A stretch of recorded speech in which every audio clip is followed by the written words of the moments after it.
will also contribute towards the realization of sustainable development goals and thus set the foundation for a sustainable future.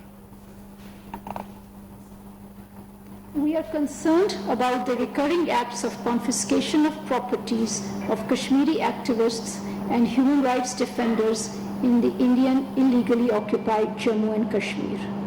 India's National Investigation Agency and the State Investigation Agency have moved aggressively to seize immovable properties of several Kashmiri activists.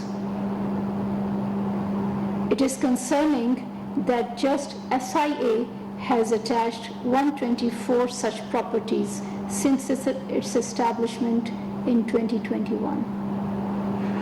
We condemn India's recent move to confiscate the property of all parties Hurriyat Conference spokesperson and Tehreek-e-Hurriyat leader Ayaz Akbar in Srinagar. Mr. Akbar remains behind bars since 2017 on fictitious charges. India must end dispossessing the political leaders and human rights defenders of their rightful properties. Kashmiris are the rightful heirs to their own land. It is unfortunate that non-Kashmiris are being encouraged to buy land and property in the disputed territory while the properties of Kashmiris are being confiscated and destroyed.